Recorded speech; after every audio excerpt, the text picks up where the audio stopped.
Apresenta objetivos, apresenta ideias, mas depois não concretiza nada.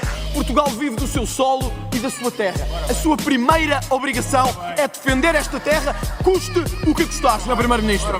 O centrista aqui sou eu, Sr. Primeiro-Ministro.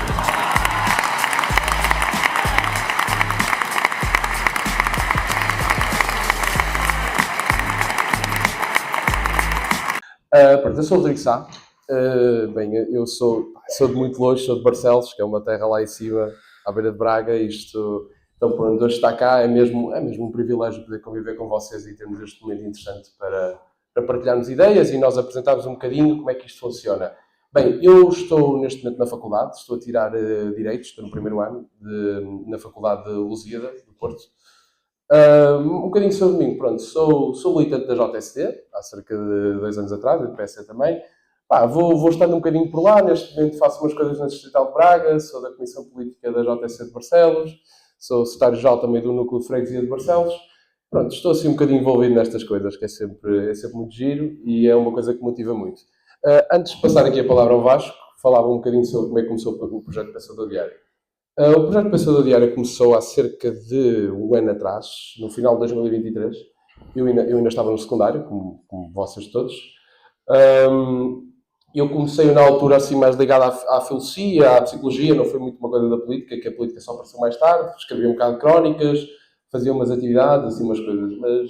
Mas, entretanto, criei o podcast, a página, fui fazendo umas crónicas e depois conheci o Vasco, entretanto. E depois convidei o Vasco para participar no podcast e o nosso, pronto, neste momento o principal da página, acho que é o podcast, sem sombra de dúvida.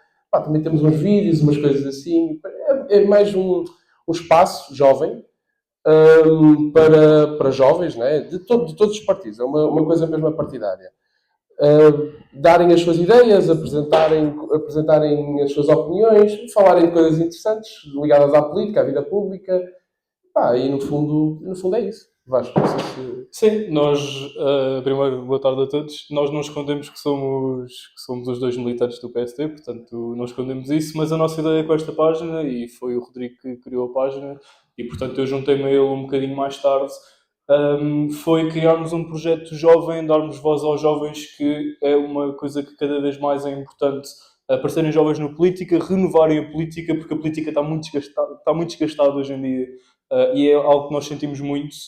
E portanto, vocês também têm ali o código QR, se quiserem aceder ali à página do Instagram, têm ali o código QR, aceder à nossa página.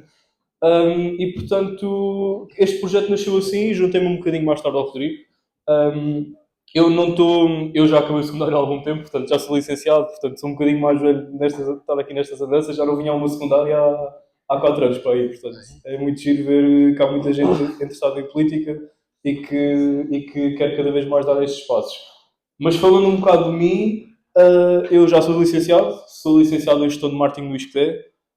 Atualmente estou a frequentar o mestrado na Universidade Católica de Lisboa, estou a tirar Comunicação Estratégica e Liderança, que é uma área que, um background não tem muito a ver com a política, mas eu comecei a juntar à política há pouco tempo, portanto eu estou na política há cerca de um ano, o Rodrigo já está há muito mais tempo, e portanto eu ainda pertenço à JSC de Cascais. Estou perto da Comissão Política da JSC de Cascais. Conheci o Rodrigo na Universidade de Verão do PSD, que acho que é um projeto independente que é feito pelo partido, mas interage com muitas forças partidárias. Nós conhecemos muitos colegas do Partido Socialista, também alguns da Iniciativa Liberal, se penso eu, e portanto... E até do CDS também. Até do CDS. E portanto é uma universidade onde vocês aprendem muito a formarem-se politicamente. E são especificamente mais para os jovens. Portanto, se houver aqui alguém interessado em começar a entrar no ramo da política, foi assim que eu comecei. Portanto, comecei na Universidade de Verão e foi muito giro, mas foi provavelmente a experiência mais gira da minha vida e melhor. E, portanto, foi assim. Conheci o Rodrigo, entrei no projeto do podcast Pensamentos Diários, do projeto de Pensamento Diário. E pronto, e agora estamos aqui a dar aqui... a tentar partilhar aqui um pouco dos nossos conhecimentos. Não somos sempre os donos da verdade, mas sempre que podemos e não nos importamos. O Rodrigo veio de Barcelos, portanto... Não, ainda foram umas horinhas de viagem. Ainda foram umas horinhas de viagem e, portanto, sempre que podemos damos aqui o nosso contributo. Acho que é importante cada vez mais haver jovens na política, interessarem-se pela política e renovarem a política acima de tudo, porque, como eu disse ao início, a política hoje em dia está muito desgastante e, portanto, é muito importante termos cada vez mais jovens a darem a cara e a representarem cada vez mais a política. E, portanto, passamos aqui para porque é que a democracia importa, que é o primeiro tópico que nos pediram para nós abordarmos. E posso começar eu e depois dás o toque. Essencialmente a democracia, eu costumo dizer que a democracia é o melhor sistema de todos os sistemas. Já passámos por ditaduras em Portugal até há pouco tempo, 50 anos. E portanto a democracia, por mais que seja imperfeita, é o melhor sistema de todos. E portanto, sinceramente, é o sistema onde, como diz ali, o poder está nas mãos do povo. O povo é que decide qual é o rumo que a democracia tomará. Se terá decisões mais unânimes no Parlamento, se terá decisões menos unânimes no Parlamento e mais conflitos de ideias, como temos agora, com 3 grandes partidos. Há uns tempos sempre foram 2 grandes partidos, agora temos 3 grandes partidos na Assembleia da República e, portanto, a democracia vai mudando. E agora temos uma Assembleia da República muito dividida, que é uma coisa histórica mesmo. Nós antigamente, durante os primeiros 30 anos da democracia, no pós-25 de Abril, tínhamos 4 partidos. O Partido Comunista, o Partido Socialista, o Partido Social Democrata e o Centro Democrático Social. Era um bocado ali a esfera política. Por exemplo, caso não saibam, um facto interessante, até 1982 era inconstitucional haver um partido ideológico de direita, por exemplo. E neste momento temos cerca de 9 partidos, bem? Com ideologias completamente diferentes umas das outras, né? E isto é a beleza do multipartidarismo, né? Da opinião pública. Também pode ser uma desvantagem para a instabilidade política, mas isso é uma coisa que falamos mais à frente. Sim, e eu costumo sempre dizer que na democracia há sempre um espaço para debate de ideias e, portanto, nós temos que aprender a conviver com elas. Temos que aprender a conviver com diferentes tipos de ideias, que hoje em dia, muitas das vezes, não se vê isso no Parlamento, infelizmente. E muitas vezes o Parlamento, que deve ser o sítio onde se deve dar o exemplo, não se dá o exemplo. E, portanto, isso é um ponto muito negativo. Acima de tudo, o objetivo que nós queremos trazer para hoje não é estar aqui, mas sabes muito, porque nós também não somos nenhum intelectuais ainda. Nós somos nenhum expertos nisto. O Rodrigo está a começar a grande, portanto, também não somos nada de intelectuais. Vamos passar aqui apenas a nossa experiência daquilo que já tivemos. É mesmo mostrar de que forma é que vocês podem se fazer ouvir, de que forma é que vocês podem fazer a diferença. Acima de tudo na política local, que vamos ter eleições autárquicas no final do ano. Está-se a falar muito de presidenciais e quem vai ser o próximo Presidente da República, mas temos umas eleições autárquicas que são muito importantes e as autarquias são quem decidem, essencialmente, a vida de cada uma das pessoas. E são as eleições, eu diria, a seguir às legislativas, possivelmente, até acima das legislativas, porque o poder local são as pessoas que resolvem efetivamente os problemas que existem numa dada cidade. E, portanto, são mesmo as eleições que eu considero até mais importantes. Não sei se queres dar mais algum toque, Rodrigo. Eu só queria referir, porque esta pergunta é muito interessante, não é? Porquê é que a democracia importa? Nós, por exemplo, eu presumo que vocês todos, tirando ali o seu vereador, se calhar vocês todos nasceram do pós-25 de Abril, não é? Toda a gente nasceu, nós já sabemos como é que isto funciona, nós sempre vivemos em democracia, não conhecemos outro tipo de regime. Quer dizer, conhecemos, vemos na televisão, vemos casos, vemos outros países com regimes ditatoriais ou teocráticos, etc. E nós acabamos, se calhar, por não dar valor à democracia. Porque, bem, nós já estamos tão habituados a isto que desprezamos completamente a democracia, não é? Para nós isto é o nosso normal. E não a preservamos. E se nós não a preservarmos, há um grande problema. Podemos perdê-la. Nós vemos agora posso ser um bocado partidário ou um bocado ideológico, aqui não vou dizer, mas nós estamos aqui muito para extremismos políticos, seja a extrema-esquerda, a extrema-direita ou mesmo extremo-centro. Pronto, partidos autoritários, dizendo melhor. E nós temos de ter mesmo ter cuidado. E acho que estas formações políticas, estas formações que vocês têm e têm a possibilidade de ter, muito graças também à vossa associação, que é uma associação excelente, já os parabéns a vocês todos que vêm para cá, já vi no vosso Instagram, já vi as vossas medidas, coisas super interessantes. Isto é a base da democracia. A democracia fazendo-la todos os dias, seja pela forma mais simples que for, por exemplo, seja por uma associação de estudantes, por uma juventude partidária, por uma associação recreativa, etc. E acho que, para nós, a democracia é uma coisa que nós sempre tivemos e espero sempre tê-la. Porque pode não ser o melhor sistema, pode não ser o sistema mais eficaz, mas digo só que pode não ser o sistema mais eficaz, mas é o melhor sistema que temos, porque é o que nos permite viver em verdadeira liberdade, mas também com deveres. E se nós não tivermos deveres, não tivermos responsabilidades, a democracia nunca vai funcionar. Exatamente. E esta é uma grande mensagem que nós queremos mesmo deixar aqui. E portanto, não sei se isto está a passar. Acho que sim. Ok. E portanto entramos aqui no segundo tópico. Como é que funcionam as instituições democráticas? Acima de tudo nós temos 3 grandes poderes, para não vos maçar muito. Temos o legislativo, onde se faz as leis. Temos o executivo e o judiciário, ou judicial.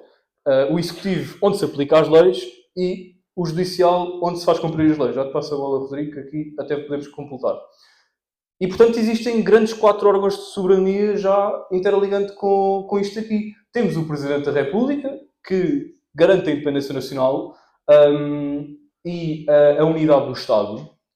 Temos a Assembleia da República, que é dirigida pelo Presidente da Assembleia da República. É o Parlamento Nacional e tem o poder legislativo, tal como eu referi há bocadinho. Temos o Governo, que tem o poder executivo.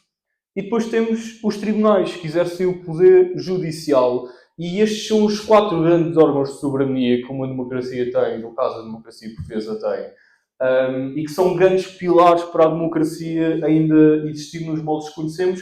Como o Rodrigo disse, por muito imperfeita que a democracia seja, é o melhor sistema que nós temos nos dias de hoje. Não há nada que se compare com o que nós tivemos com uma ditadura ou um regime parecido mais autoritário. A democracia é mesmo o melhor sistema que nós temos hoje em dia.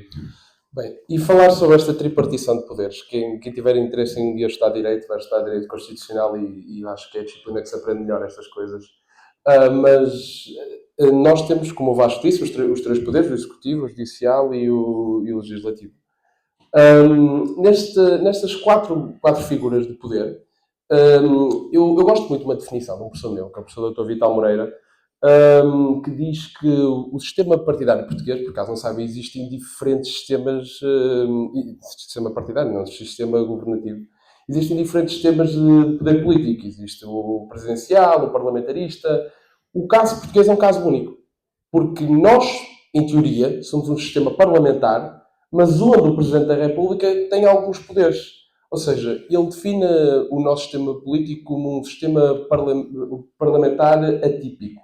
Porque é verdade. Porque imaginem o Presidente da República, né, o Marcelo, como um árbitro num jogo de futebol. É uma pessoa que modera ali as coisas, tem a última opinião sobre, por exemplo, a passagem das leis. Ou seja, é o moderador. Não tem funções executivas, é o chefe de Estado, mas não é o chefe do governo. Ou seja, é um moderador, né? É um árbitro da política. E é uma função muito importante. Por isso é que as presidenciais também é uma coisa super importante. Para o ano, eu acredito que, se não todos, a maioria de vocês já vão ter direito ao voto. E é uma coisa que vocês têm que analisar muito bem. Mas isso mais tarde já falamos.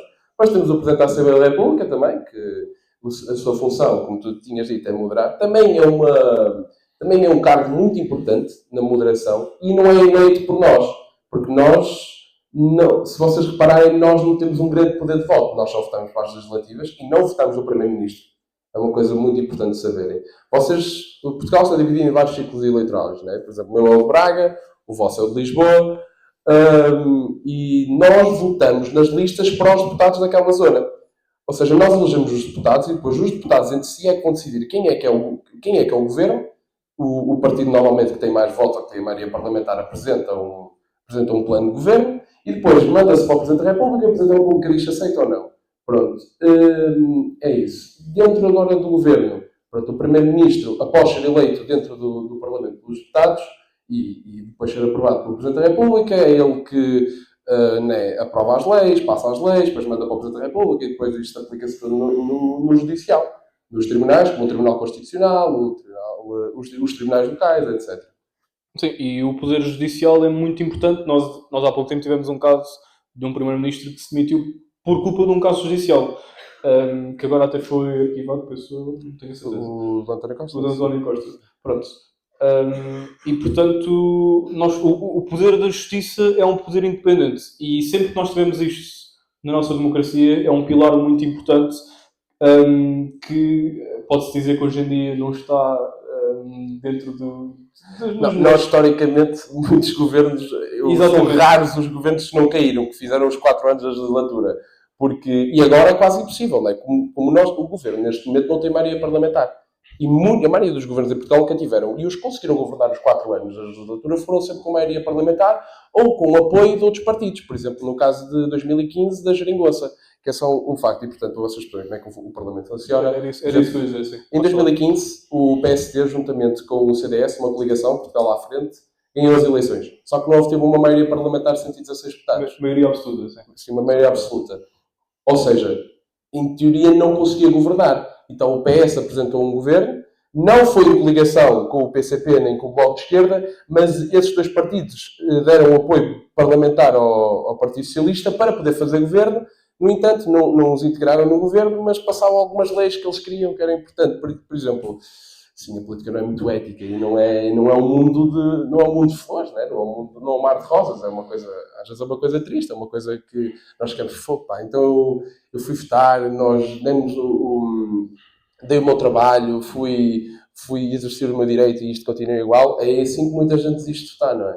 Mas vocês nunca podem desistir. Votar é uma coisa mesmo importante que, mais à frente já vamos falar, mas é uma coisa que vocês não podem abdicar. Porque é os nossos direitos e nós também temos deveres. E nós temos o dever de votar para depois podermos ter os nossos direitos, não é? E demonstrar a nossa opinião. Sim, e tal como o Rodrigo disse, pode haver um governo que ganhe as eleições, mas que não tenha o número de deputados suficiente e, portanto, não ser eleito.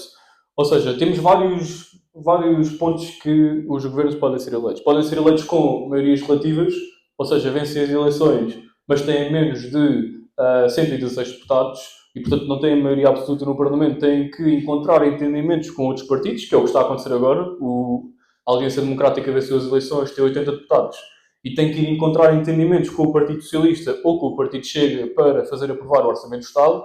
No caso, o Partido Chega tem 49 deputados, e, portanto, precisa de um voto a favor, enquanto o Partido Socialista basta-se abster para que o Orçamento do Estado seja aprovado. O Orçamento do Estado é o documento mais importante de um governo que viabiliza todas as propostas que um governo tem e que vai apresentar.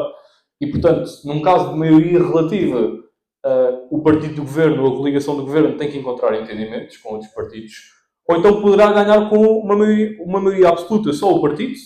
Portanto, tem mais de 116 deputados, foi o que aconteceu com o Partido Socialista em 2022 até 2024. Tinha maioria absoluta no Parlamento, portanto, podia fazer na prática as leis que bem decidisse dentro do programa do governo deles, sem encontrar entendimentos com outros partidos. Ou então consegue fazer o que aconteceu em 2015, que um partido perde as eleições, mas como consegue formar uma maioria à sua esquerda, ou, por exemplo, à sua direita...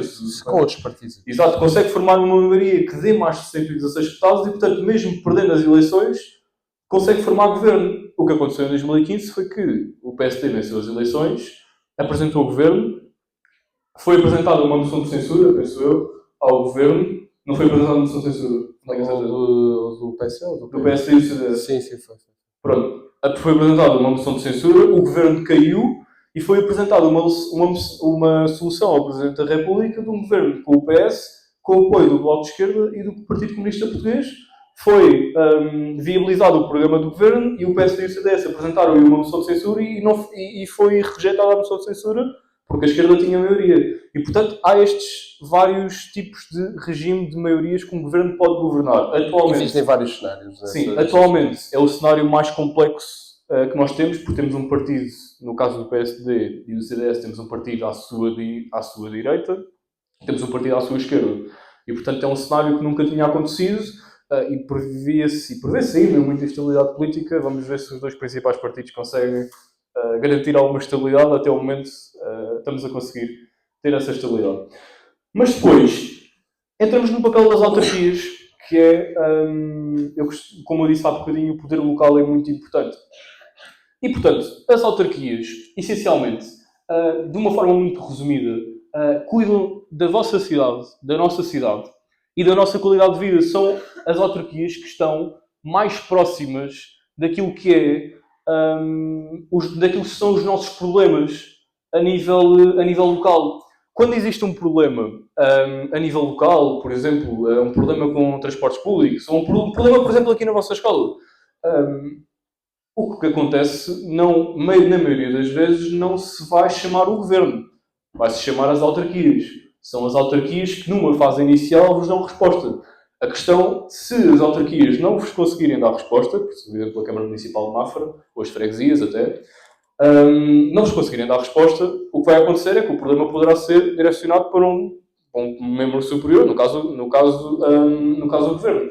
E, portanto, as autarquias são um pilar muito importante naquilo que é a vida democrática, naquilo que são a resolução dos vossos problemas concretos. As autarquias são, eu diria, o ponto mais importante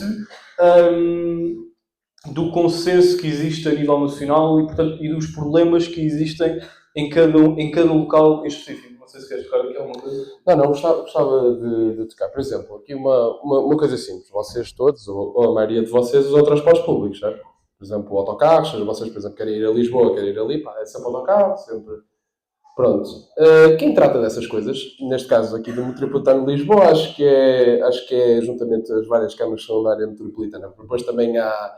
Não são órgãos governativos, mas são órgãos que existem, que gerem ali a zona que gerem essas coisas.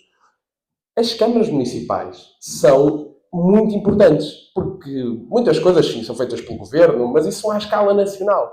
À escala local, quem trata dos vossos problemas básicos, ou seja, uma estrada na vossa rua que está cheia de buracos ou coisas assim, por exemplo, é a vossa junta de freguesia, os transportes públicos é a vossa Câmara Municipal, atividades para os jovens, como por exemplo, muitas atividades aqui da juventude, é ali o seu vereador, por exemplo, que trata, para vocês terem as vossas atividades e coisas assim.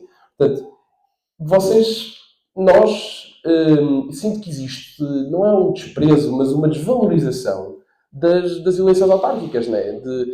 Vou votar para a junta ou para a Câmara Municipal, mas é uma coisa assim, vou votar porque gosto daquela pessoa. Vocês têm de ver as medidas, vocês têm de ver as propostas, vocês têm de ver qual é que são as propostas para o vosso conselho, para a vossa junta de freguesia, ou até mesmo para âmbitos nacionais, mas isso, pronto, já é outra coisa. Mas estas autarquias tratam da vossa vida do dia-a-dia, né? Como já referimos, seja por transportes, etc. Ali o parque desportivo é uma coisa da Câmara, é gerido pela Câmara, as vossas atividades, por exemplo, recreativas, que são instituições públicas da Câmara, a escola é gerida pela Câmara também. Portanto, são coisas muito importantes que nós muitas vezes não temos noção como é que isto funciona. Sim, o papel das autarquias é cada vez mais importante. Eu até coloquei este slide que o Rodrigo antecipou-se um bocadinho e, portanto, as autarquias são responsáveis por muito, como eu referi há bocadinho, estou-me a repetir um bocado, eu sei, mas é importante passar esta ideia. Muitos dos problemas reais que cada pessoa tem, em cada concelho, em cada freguesia, são maioritariamente feitos e resolvidos e propostos pelas juntas de freguesia, pelas câmaras municipais, pelas autarquias. As autarquias é que vos dão verdadeira resposta aos vossos problemas mais concretos. Depois, do ponto de vista mais geral, quando falamos, por exemplo, de impostos ou outra coisa qualquer, aí já é mais o Governo e a Assembleia da República que têm. Sim, mas atenção que as câmaras municipais também têm sobre essa coisa dos impostos, ou sobre, não sei se é o IVA, sei que é um imposto qualquer que, por exemplo, é gerido pelas câmaras municipais. Sim, e portanto, maioritariamente é isto. As autarquias têm um papel mesmo muito importante na vossa vida. E entramos aqui no outro tópico. Deixa-me só, antes de tocar neste tópico, eu gostava de explicar um bocadinho como é que as autárquicas funcionam. Porque, por exemplo, as autárquicas, em Portugal já houve governadores civis, ou seja, uma pessoa que tratava do distrito e isso eventualmente acabou. E, por exemplo, depois há aquele debate todo sobre regionalização, se devia haver regiões autónomas, como há o caso dos Açores e da Madeira, que têm parlamentos autónomos e coisas assim. Mas cada um é que sabe a sua opinião e, se quiserem mais tarde fazer perguntas, podem dispô-la. Mas, por exemplo, as eleições autárquicas são muito simples. Vocês têm dois sistemas eleitorais para votar, que é a vossa junta, a freguesia, onde vocês moram, é uma pequena divisão dentro do concelho, vocês votam para o presidente de junta e para o executivo da junta e depois há uma assembleia de freguesia, que é muito interessante participar, é muito importante mesmo. E os partidos dão essa abertura. Por exemplo, em Marcelos nós tivemos uma coligação entre o PC, o CDS e um partido local, mas nós fazíamos sempre questão, em 2020, de ter jovens nas listas, para a junta de freguesia, ou mesmo para a Assembleia Municipal. Então via-se jovens na Assembleia de Freguesia, jovens no Executivo da Junta, jovens, por exemplo, presidentes da Assembleia da Freguesia. Depois, a seguir às freguesias, há os executivos das câmaras municipais, onde é dividido pelo presidente, que é eleito, e juntamente com a quantidade de votos, há uma Assembleia Municipal, que é tipo um parlamento, só que local, que tem os deputados municipais, que lá debatem muitas coisas importantes do vosso dia-a-dia. Por exemplo, E não sei se aqui em Mafra, acho que é aberto ao público, a Assembleia Municipal. Barcelos é, e eu faço questão de ir. Cascais também, sim. Cascais também. Que pá, eles debatem lá assuntos e há a intervenção do público e vocês podem propor ideias, podem dar propostas para a Câmara Municipal. Depois há a questão da Assembleia Municipal Jovem, o Parlamento Jovem, são coisas muito giras de vocês participarem também. E essas coisas, pá, são coisas do nosso dia-a-dia, mas que nós devemos dar mais importância. Depois, o Executivo da Câmara é dividido em Presidente da Câmara, depois tem os vários vereadores, são tipo ministros, só que são os vereadores, por exemplo, neste caso aqui o Sr. Vereador da Juventude, trata da pasta da Juventude, como há das infraestruturas, como há de outras coisas pá, pronto, é o nosso dia-a-dia que está ali a ser debatido e que nós devemos dar muita importância. Sim, ainda bem que o Rodrigo fez esta ideia, fez esta ponte, que é muito importante também perceberem como é que uma autarquia funciona. Portanto, resolver os vossos problemas, mas tem que perceber essencialmente como é que a autarquia funciona e como é que está estruturada. Mas passamos aqui para a juventude e a política. Porquê é que é importante a juventude se juntar mais, participar mais, agregar mais e dar cada vez mais o seu contributo? Os jovens podem ter um voto muito grande na matéria e até mudar políticas que afetem o seu futuro. Por exemplo, este ano foi aprovada uma proposta, este ano, 2024, ano passado, foi aprovada uma proposta que foi o IRS Jovem, que o molde inicial do IRS Jovem foi desenhado pela Juventude Social Democrata. Foi um modelo que foi desenhado, penso eu, em 2019 até 2020, e que foi sucessivamente ao Parlamento, à Assembleia da República, e foi chumbado 4 vezes, ou 3 vezes, até à 4ª ou à 5ª vez ser aprovada com o Governo já da Aliança Democrática. E esta foi uma proposta que surgiu da juventude. Foi a juventude que formulou esta proposta. E hoje em dia não é com os moldes do IRS Jovem que a Juventude Social Democrata aplicou, mas é um modelo de IRS Jovem que favorece muito os jovens ao início do mercado de trabalho, quando começam a trabalhar. Tem uma isenção nos 2 primeiros anos de IRS, pensou 75%, ou mesmo isenção total, agora não tenho certeza do que estou a dizer. E, portanto, é uma proposta que foi formulada pela JSD, foi formulada pela Juventude Social Democrata. E falo da Juventude Social Democrata como podia falar da Juventude Socialista também. Há muitas propostas que partem das juventudes partidárias e da voz que os jovens têm. E é muito importante cada vez mais os jovens terem voz na matéria e cada vez mais participarem ativamente. Têm também projetos independentes. Portanto, dar ideias através de projetos independentes. Este é um projeto que é o Youth Club. Aqui vemos a deputada Eva Brás Pinho, do Círculo Eleitoral de Lisboa, que é a minha presidente do Conselho de Cascais. E este é o projeto de Youth Club, que o Rodrigo até pode explicar um bocadinho mais à frente do que é que consiste. Mas é um projeto independente, onde vários jovens se juntam e apresentam ideias e propostas concretas, e tem muitos deputados de vários partidos, não só do PSD, de outros partidos que se juntaram, jovens de outros partidos que se juntaram. E este é um exemplo de um projeto independente que está a ganhar cada vez mais voz. E por último, entrar numa juventude partidária e fazer... Ou seja, entrar numa juventude partidária é fazer mesmo parte do debate e da proposta de soluções, tal como nós vimos ali em cima da proposta do IRS Jovem e muitas outras propostas que já surgiram, que ainda agora estamos a falar com o Sr. Vereador, que falou-nos de algumas propostas que há alguns anos já foram também feitas, no âmbito da Juventude Social Democrata também. Mas temos aqui a Juventude Social Democrata e a Juventude Socialista, que são as duas maiores juventudes partidárias do país, e que contribuem cada vez mais e já tiveram uma voz mais ativa, mas que hoje em dia continuam a ter uma voz muito presente e muito importantes para o debate político. Portanto, Rodrigo, se quiseres... Eu queria só fazer uma pergunta. E quem disser que sim, por favor, que levante a mão, só para nós termos aqui uma noção. Quem é que pretende ou pensa em emigrar aqui, por exemplo? Pensava que ia ser mais. Não, se for assim, até estamos bem, pá. Pensava que ia ser mais. Ok. Pronto. Opa, é uma coisa chata, né? Emigrar, nós ao início pensamos emigrar até agir, vamos para fora, não sei o quê e tal, mas deixamos a nossa família para trás, deixamos a nossa vida para trás, somos nossos amigos, deixamos tudo o que conhecemos para trás. Mas o problema é que há muitos jovens em Portugal. Isto é uma coisa mesmo a mim pelo menos entristece muito. É uma coisa que eu percebo o porquê, mas infelizmente existe. Os jovens não têm outra solução. Por exemplo, tiram uma licenciatura, Por exemplo, para vocês terem uma noção, a Federação Académica do Porto fez um estudo. 70% dos jovens no ensino superior que estão a estar na zona do Porto pretendem emigrar. E nós pensamos, ok, isso pronto, é o quê? Mas nós estamos a perder jovens qualificados para outros países. Mas isto não é culpa deles, é culpa nossa que nós não damos as possibilidades aos jovens para poderem ficar cá. Essencialmente, nós estamos durante muitos anos, o Estado paga-vos a educação, há muitos... O Estado paga Sim, nós temos uma grande despesa. A educação no ensino básico, no ensino secundário, no ensino superior, e depois os jovens terem a emigrar. Ou seja, é um custo que o Estado também tem e depois não conseguem dar o melhor de si ao país porque imigram para fora. Uma das formas de vocês evitarem estas coisas é juntarem-se a estas iniciativas jovens. Por exemplo, uma coisa que nós falamos muitas vezes na JSD, e o Guilherme certamente também vai perceber, e falamos disto nos congressos, falamos disto nos conselhos distritais, nacionais, seja plenários de conselho, etc. Que é, a JSD e as juventudes partidárias não servem só para abanar bandeirinhas. Nós não estamos lá só para, ajudar ali os candidatos, não sei o quê e tal, e eles, assim temos uma grande massa de apoio. Não.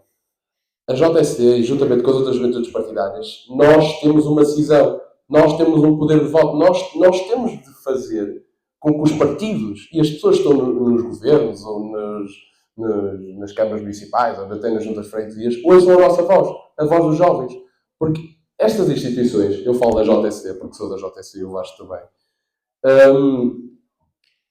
para nós é muito bom nós podermos chegar lá, dar as nossas opiniões, sermos ouvidos por pessoas que estão no PSD, que neste momento é governo, e podermos aplicar as nossas medidas, as nossas propostas, como foi o caso do IRS Jovem, que foi uma proposta que já é debatida em congressos da JSD, em conselhos nacionais há vários anos, e que finalmente conseguimos puxar aquilo para o governo, aplicar aquilo no dia-a-dia dos jovens para evitar esta imigração em massa dos jovens. Porque eles não querem ficar cá, porque isto não tem qualidade de vida, não dá para viver cá. A maioria dos jovens em Portugal, aos 30 anos, ainda estão a viver com os pais. É uma realidade triste, mas é a nossa realidade. E o nosso objetivo, enquanto juventudes partidários, é combater isso, é termos as nossas vozes. Por isso é que eu digo, se vocês gostam de política, se vocês gostam de um partido, ou pelo menos simpatizam com um partido, juntem-se a uma juventude partidária. Ou se não quiserem juntar-se a uma juventude partidária, juntem-se a esses clubes jovens, porque aí vocês vão conseguir transmitir a vossa voz. Por exemplo, a Associação de Estudantes também é um ótimo meio para vocês transmitirem as vossas ideias, transmitirem as vossas propostas. Porque isto é ouvir. Por exemplo, hoje tem o vereador da juventude cá. Eu acho que é um privilégio nós conseguimos ter estas coisas. Por exemplo, no caso do Youth Club, só falava aqui, existem vários clubes, por exemplo, também há o Generation Renaissance, o João Maria Botelho. São coisas que, vocês entram e falam, é uma espécie de juventude partidária, só que vocês ali falam, né, de política nacional, apresentam as vossas propostas. O único lado negativo do Youth Club é que são 70 euros por ano. Assim, andar na política não é barato. E quem anda na política sabe, gasta-se muito em congressos, gasta-se muito e não ganhamos nada em volta, ou quase nada em volta. Mas é precisamente, nós temos esta disponibilidade para podermos fazer estes investimentos, para nós conseguirmos deixar a nossa opinião e deixar a nossa voz aqui. Sim, esta também é uma ideia que o Rodrigo passou, que eu também vos queria passar. É que não pensem que grande parte dos políticos são todos ricos, têm todos muito dinheiro, são todos corruptos. Não é bem assim. Eu diria que 95% dos políticos, 90% dos políticos, das pessoas que se dedicam à causa pública, nem sequer recebem. E, portanto, estamos a falar disso. É uma causa que leva muito dinheiro, leva muito tempo e que, por vezes, é muito desvalorizado pela imagem que se cria lá para fora, que os políticos são todos corruptos e têm todos muito dinheiro e tudo mais. Não é bem assim. E, hoje em dia, por exemplo, para se entrar num governo, um governo tem muita dificuldade de recrutamento. Na teoria, um governo teria que ter os melhores, teria que ter o melhor à frente da pasta da habitação, teria que ter o melhor à frente da pasta da juventude, teria que ter o melhor à frente da pasta de outras pastas, de economia e etc. O que acontece hoje em dia é que não conseguem ter e muitas das vezes são terceiras, quartas, quintas opções, porque as melhores opções não querem ir para o governo porque vão receber menos do que recebem no sítio privado. E, portanto, os governos também têm cada vez mais dificuldade de recrutamento para dar o melhor de si ao país. E o Rodrigo falou aqui das juventudes partidárias, é um ótimo sítio para vocês começarem. Eu também não sei se aqui nesta plateia, também pode levantar o braço, se há alguém que se pretende juntar a uma juventude partidária. Gostava de ver aqui. Alguém aqui tem interesse em juntar-se a uma juventude partidária? Pode levantar o braço. Alguém? Ali atrás. Sim, ok. Ok. Ok. Ok, tudo bem. Não, boa iniciativa, boa iniciativa. Quero só complementar uma coisa que disseste. Completa Só- para passarmos para o próximo. Só para passarmos para o próximo ponto, para também não levarmos muito tempo aqui do vosso intervalo, do vosso dia, é que os políticos não ganham bem. Esta é a minha opinião. Os políticos não ganham bem, os políticos ganham até mal, diria. Porque o que é que adianta, por exemplo, um grande economista, um grande gestor, que ganha balúrdios no setor privado, seja numa empresa, seja na banca, seja no que for, e vai para o governo ganhar menos de metade, ter a exposição diária que tem na sua vida. Não sei se viram, pai, foi uma coisa de um ano, o ministro, o João Galamba, acho que era o ministro de Infraestruturas, por exemplo, ele foi um dia de manhã a passear no seu cão e estava lá uma repórter atrás dele a perguntar se ele se ia demitir ou não. Isto no dia a dia os políticos sofrem muito. Então uma pessoa vai estar a sofrer com a perseguição pública, vai ter a sua vida completamente exposta, não só a sua, mas também a sua família, para depois ganhar menos de metade, e é um trabalho instável. Porque o governo pode querer a qualquer momento. E nada vos garante que esse partido ganhe as eleições para você continuar no governo. E nada também garante aos deputados que estão na Assembleia da República de manterem o seu posto. Portanto, se muda o líder de partido, podem não gostar, o líder de partido pode não estar bem com a pessoa, ou não se dá a aula deles e cai, não, porque isso depois é eleito em Conselhos Nacionais do partido, etc. E, por exemplo, uma pessoa que é deputada há muitos anos, não exerce, está ali, perde o posto e fica, o que é que eu vou fazer da minha vida, não é? Não, por exemplo, um advogado já perdeu os clientes todos, não tem nenhuma base, nem económica às vezes. Porque depois, por exemplo, para vocês são todos de Lisboa é uma coisa, mas para mim, que sou de Braga, por exemplo, do Distrito de Braga, os deputados que são eleitos pelo Distrito de Braga têm de viver cá durante a semana. Como é? Alguns ficam em hotéis, outros ficam em, seja, por exemplo, pousadas de instituições. E, ou seja, a vida é muito cara. E tem ajudas de custo, mas são ajudas de custo mínimas. Por exemplo, os transportes de ida e volta tiram quase toda essa ajuda de custo. Depois também há a questão da vida familiar, perdem muita vida familiar. Por exemplo, falo no meu caso, eu tive o meu pai, foi deputado, por exemplo, e durante aqueles 4 anos em que ele fez uma legislatura, pouco estava com ele. São coisas que no âmbito familiar, por exemplo, afeta a nossa vida. E é uma coisa que nós devíamos analisar bem. Porque os políticos acho que ganham muito mal e é de louvar estas pessoas que dedicam a sua vida à causa pública e depois não recebem nada em retorno. E estão mesmo lá por si. Portanto, essa ideia que os políticos são corruptos, eu não subscrevo essa ideia.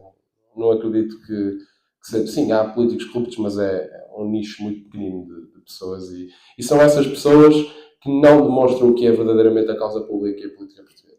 Sim, este é um debate muito alargado, a questão, também não vamos ter aqui isto, mas é um debate muito alargado a questão dos políticos receberem bem, receberem mal.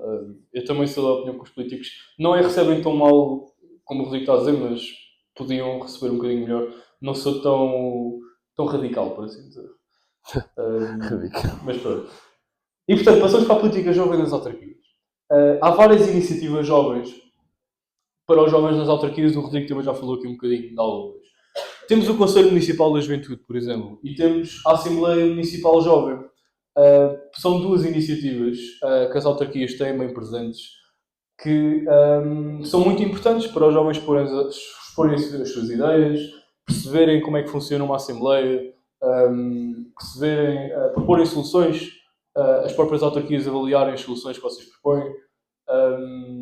E são, de facto, 2 pontos muito positivos para os jovens serem ouvidos, para além das juventudes partidárias e etc., como já falamos há bocadinho. Há várias autarquias que até podem participar em orçamentos participativos, faz aqui a redundância, e mesmo propor projetos à autarquia, depois a autarquia avalia se é positivo, se não é, por exemplo, com o vereador da juventude, etc.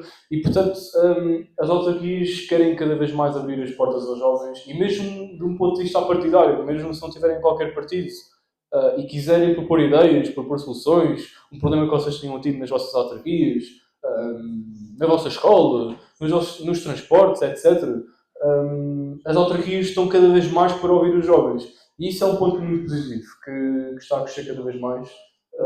E, portanto, são 2 iniciativas muito, muito boas que as autarquias propõem.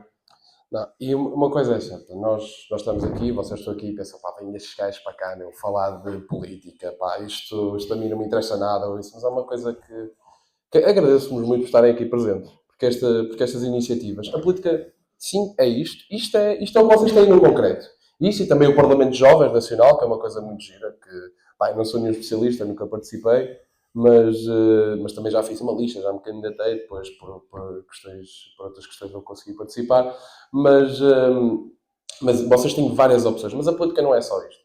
A política começa aqui, vocês estarem aqui presentes, estarem a ouvir estas coisas e depois poderem, por exemplo, falar, poderem fazer perguntas, juntarem-se à vossa associação de estudantes, por exemplo, se estiverem numa universidade, juntarem-se à vossa associação académica, juntarem-se a uma juventude partidária, porque a política nós fazemos no dia-a-dia, não é? A política não é só ver as notícias e olhar as pessoas que estão no Parlamento, o Presidente da Câmara a fazer. A política é vocês irem às vossas assembleias municipais, irem às vossas assembleias de freguesia, falarem, darem as vossas ideias, verem como é que isto funciona, verem estas coisas, falarem com a vossa associação de estudantes para políticas da escola, por exemplo, ou falarem com o seu vereador para políticas da juventude, ou até com o Guilherme, para, por exemplo, se alguém quisesse juntar à JSD ou for da JSD, por exemplo, ajudarem a JSD, ou darem ideias à JSD para levarem à Câmara.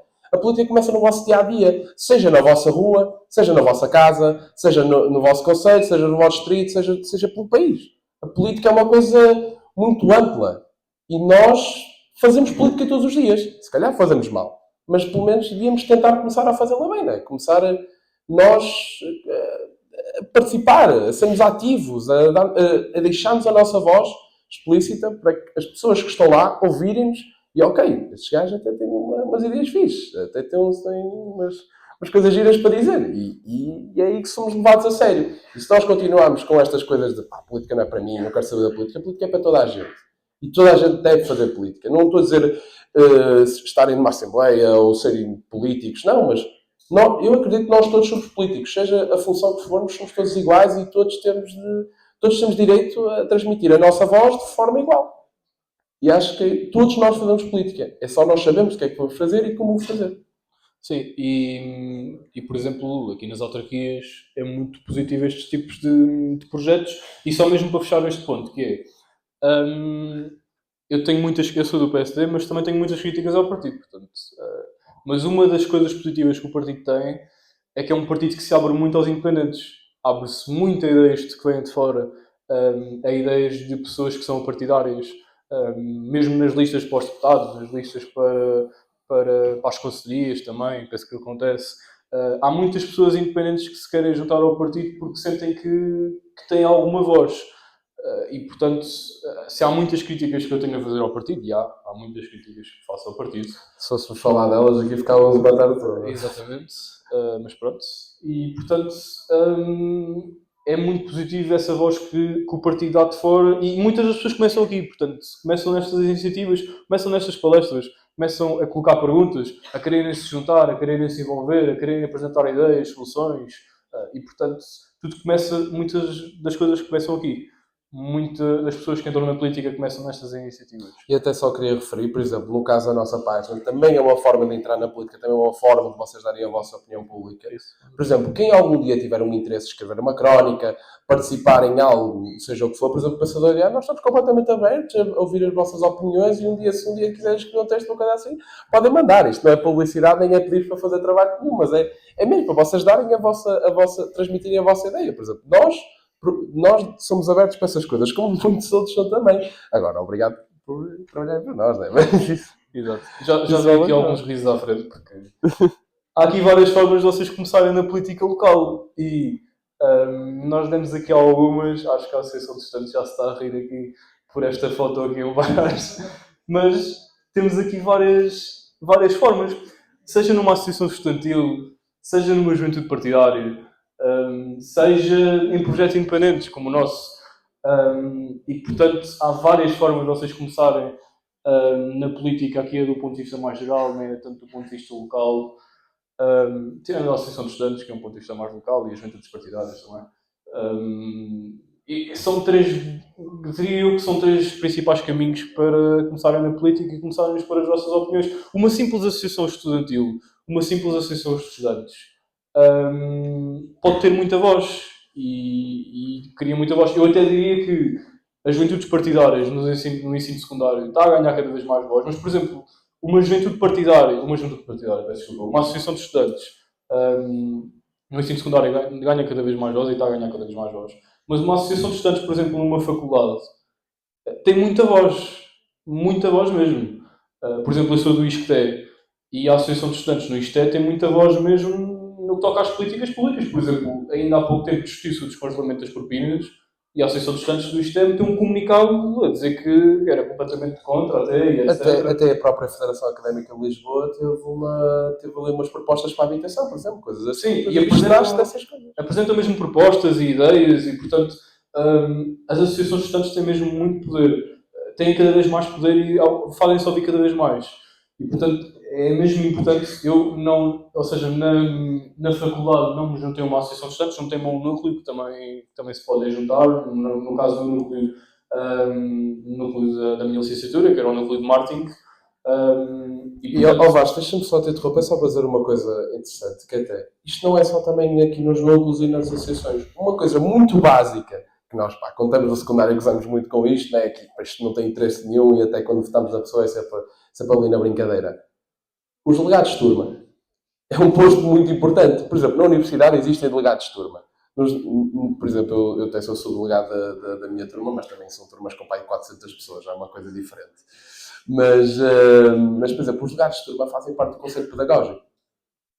Falam com as pessoas, dão medidas para a turma, por exemplo, a questão de como é que o funcionamento do ensino, como é que funcionamos ali com as pessoas. Vocês, sendo delegados de turma, estão com os vossos diretores de turma, dão propostas à vossa escola, dão propostas aos professores para trabalharem ali, coisas que se calhar estão antiquadas e vocês queiram mudar, é uma das formas, por exemplo, também de chegarem às pessoas.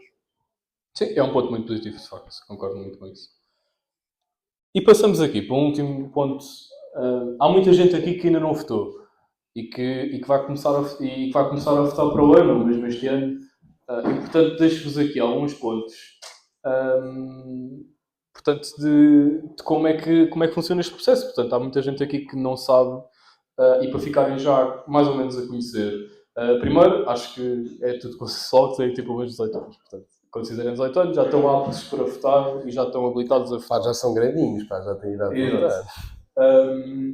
E depois, por exemplo, o segundo ponto, antes de votarem, vocês enviam um SMS para este número aqui e este SMS com o vosso número de identificação fiscal que aparece na parte de trás do vosso cartão de cidadão e mais a data de nascimento naquele formato que está ali, vocês recebem logo uma mensagem de imediato no sítio onde vocês vão votar, na mesa de voto, etc, etc. Portanto, isso hoje em dia é tudo feito por... não precisam deslocar a lado nenhum, é tudo feito pelo telemóvel, por SMS. E, portanto, é muito fácil para vocês terem este tipo de... estas informações. E eu diria que também foi o que nos foi pedido, para vocês terem aqui mais uma ideia de como é que vocês votam e como é que funciona este processo. O processo é este. É um processo muito, muito básico, muito intuitivo. E, portanto, já para passar a bola, Rodrigo, e mesmo com o mote de fim desta palestra, ainda temos um outro ponto. Há essencialmente duas coisas e dois pontos que vocês têm que ter em conta antes de irem votar. Primeiro, informarem sobre as propostas de cada partido. Eu sei que muitas das vezes os programas eleitorais são grandes e, portanto, é uma grande seca vocês lerem o programa eleitoral todo.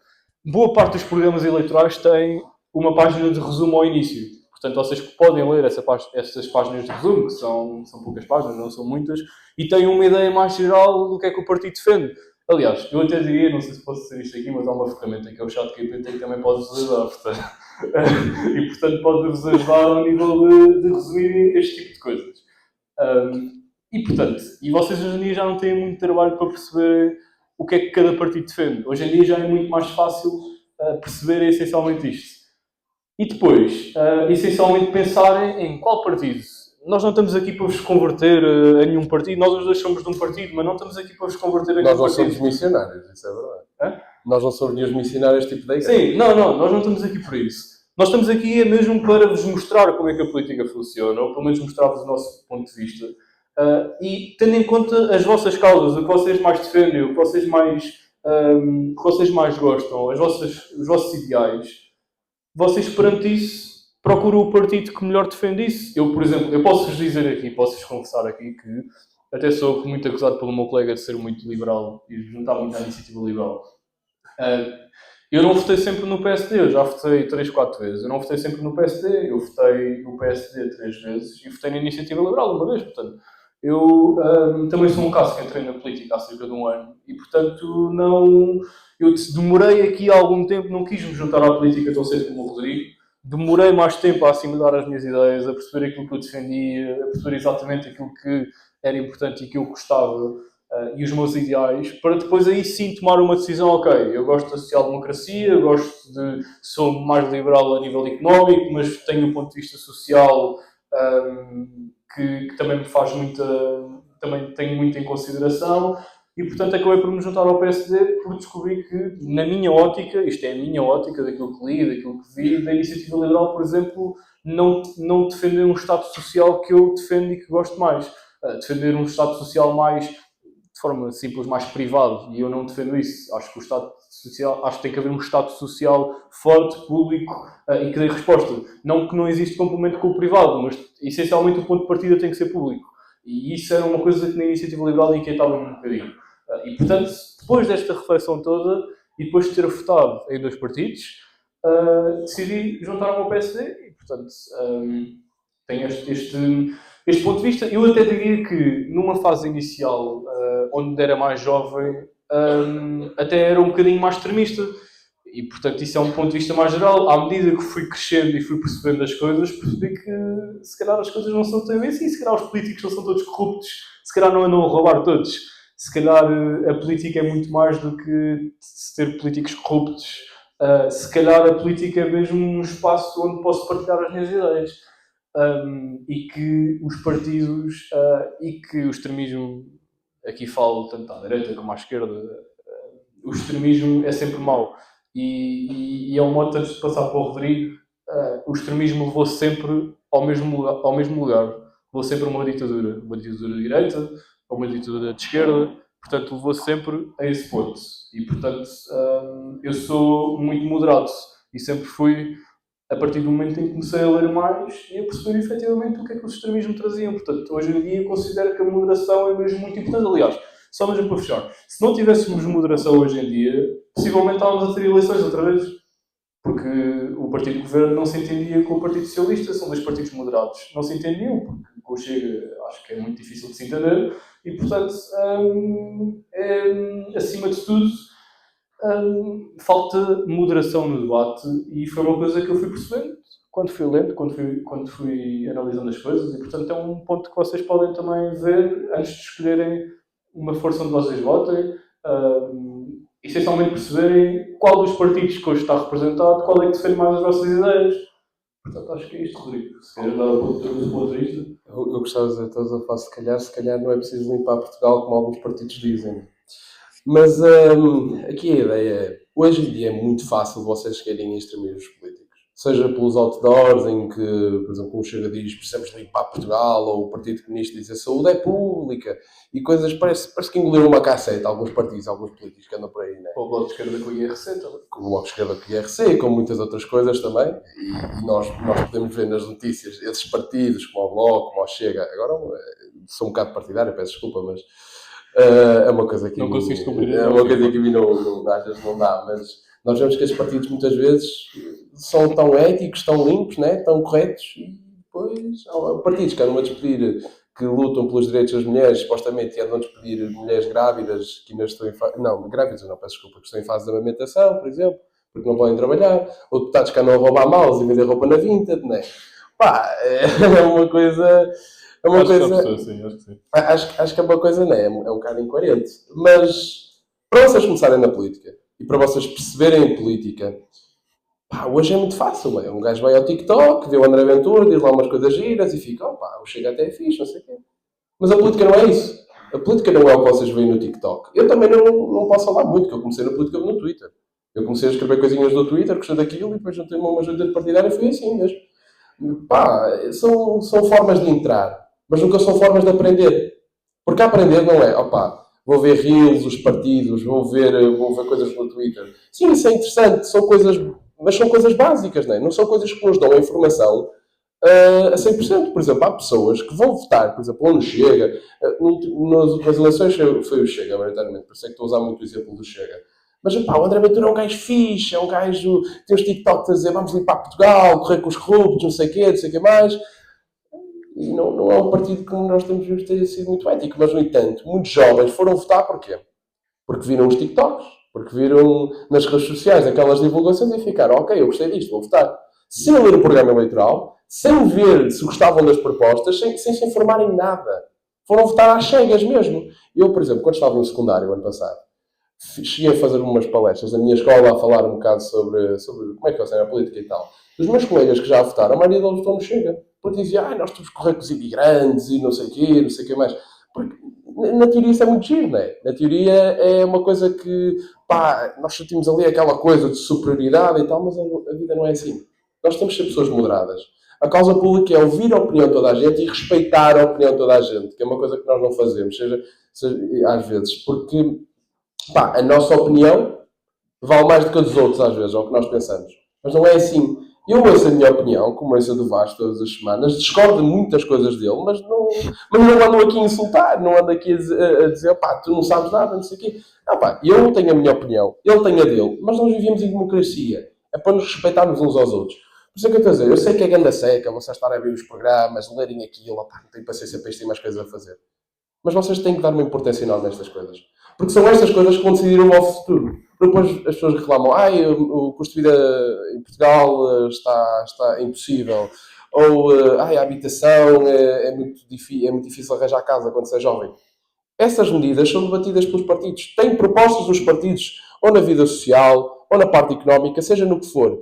E mesmo nas eleições locais, por exemplo, para o vosso conselho, se o vosso conselho é parado, votem num partido e se vocês gostarem daquele partido, votem num partido que tem ideias diferentes, eu digo-vos.